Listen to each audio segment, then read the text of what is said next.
d'accord, il y a un problème. Ou pas, ou quelqu'un a été très très.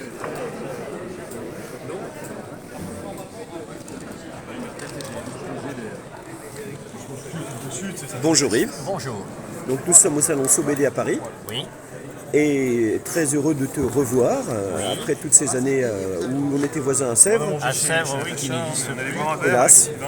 Et bien, moi, pour tout avouer, je t'ai connu dans Univers, il y a fort longtemps, Oui. que tu dirigeais de main de maître sur les 19 premiers numéros. Oui. Et j'ai découvert ton intérêt pour la BD grâce au papier nickelé. Ah oui, il y a eu un grand trou au milieu alors. Oui, j'avoue, il y a eu un trou au milieu. D'accord. Alors, vu que tu es là pour les papiers nickelés, est-ce que tu peux nous parler un peu des papiers nickelés, de la revue, pour les gens qui ne connaîtraient pas, qui auraient le désavantage de ne pas encore connaître? Alors, Papier Nickelé, c'est sous-titré la revue de l'image populaire.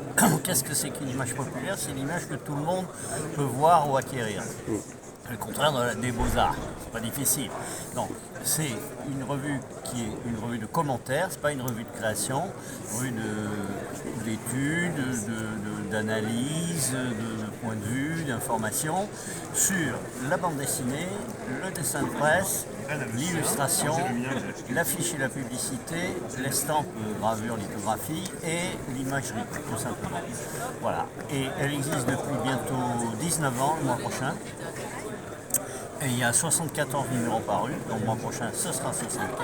Belle longévité, donc. Et oui, on est nous-mêmes les premiers ahuris que ça marche, c'est Ouais. une revue qui fonctionne bien, voilà. On ne fait pas des bénéfices considérables et on est tous bénévoles, donc voilà. Mais ça continue. Mais ça continue, voilà. Il y a des journaux qui sont en difficulté, on me dit que Le Monde, Libération, tout ça sont en à peu difficulté. près Nous, tous. ça va. Voilà. Et bien, c'est une bonne nouvelle. Voilà. Voilà. Et alors elle est très éclectique, comme déjà je l'expliquais tout à l'heure par les différents genres, mais elle est aussi éclectique parce qu'on fait tout style, sans hiérarchie, tout pays.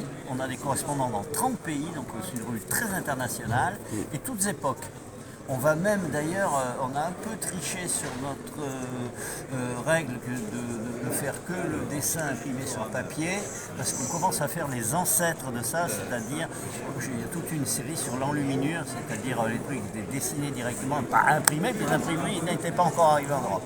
Mais bon, disons, voilà, on fait ça. Alors c'est une revue très patrimoniale, mais on parle aussi de choses très très contemporaines. On a eu un numéro qui parlait je ne sais pas où il est d'ailleurs, il est là, sur le dernier cri, sa grande expo qui a eu lieu au Miam de Sète. On a fait des articles sur des choses extrêmement contemporaines, mais aussi sur des choses très anciennes. Donc on parle du 17e, du 18e, du 19e, du 20e.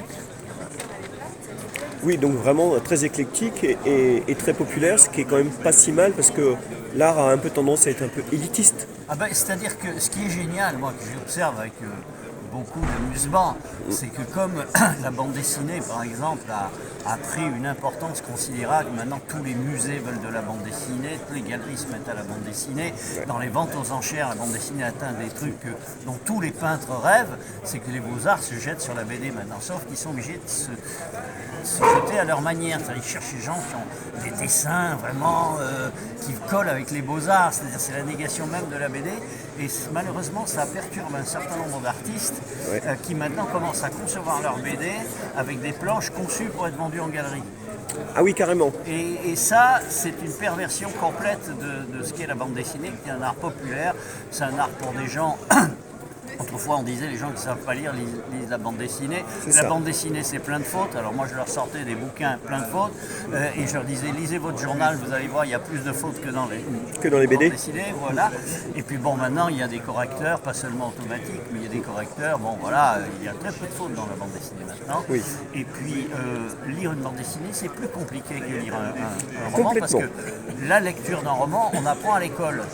La lecture d'une bande dessinée, on n'apprend pas à l'école.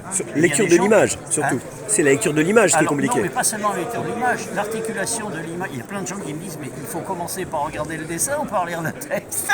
Oui, c'est vrai. Et donc, parce qu'on n'apprend pas à ça. Alors les mômes apprennent très bien. Par exemple, on sait qu'il y a des difficultés de lecture. Beaucoup beaucoup de mômes à l'école, ils savent pas lire, ils sortent de trucs, ils rentrent dans un cabinet ministériel, ils font des fautes dans leur communiqué, parce que moi j'en reçois beaucoup, plein de fautes. Mais par contre, le jour où est arrivé le manga en France, et on a commencé à dire faut plus lire de gauche à droite, mais de droite à gauche, les seuls qui s'y sont habitués instantanément, c'est les mômes. Ouais.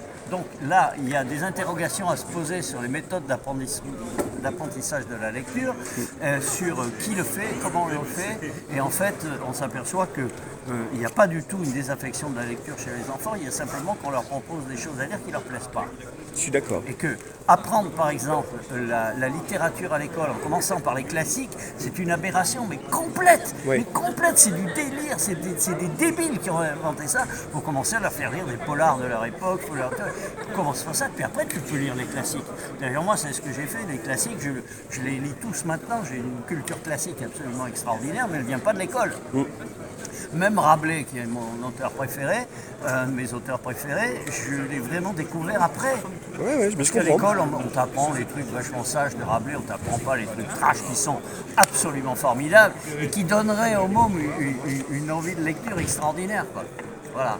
Alors, je tenais comme à ce qu'on parle du prix papier nickelé. Oui, très bien. Tu vois, tu as le petit panneau qui t'indique les résultats de notre dernière Donc, délibération. parce que je sais que c'est Louis Kahn, c'est la revue Hop qui l'a obtenu. Non, Et- ils ont obtenu un prix tout à fait exceptionnel pour les 10 ans du prix, Ouais. un grand prix pour l'ensemble de son œuvre. On l'a donné à Louis Kahn et à la revue Hop, qui est un travail extraordinaire de bénévole de 50 ans sur la bande dessinée qui reste unique. Avant, il y avait le collectionneur de bande dessinée qui était un petit peu sur le même créneau, mais qui s'est arrêté. Ouais. Et je pense, on a tous, il y a eu une unanimité pour dire non, Louis Kahn. Ouais, c'est mérité. Par contre, le prix, on peut dire normal, est revenu au livre que tu as ici, qui est un essai sur Robida, qui est un des plus grands dessinateurs de tous les temps, et un des plus grands inventeurs et écrivains de tous les temps. Et c'est les actes d'un colloque qui ont été dirigés par deux universitaires avec un groupe de spécialistes. Et c'est un très très bon travail sur Robida. Ça, c'est le prix papier nickelé de cette année. Eh bien, c'est parfait. Écoute, je pense qu'on a à peu près fait le tour et je te Voilà. remercie. Il ne te reste plus qu'à faire venir les cartes japonais pour acheter tout ça, parce que sinon c'est moi qui ramène les caisses ce soir et ça me fait mal au dos. Je comprends. Aidez-moi, aidez-moi. Je vais t'en acheter. Help. Je vais t'alléger de un numéro déjà. Si c'est pas pour le lire, que pensez à mon dos. Voilà ce que je dis toujours en fin de salon. Ouais, merci Yves. Allez, bonne journée. À bientôt.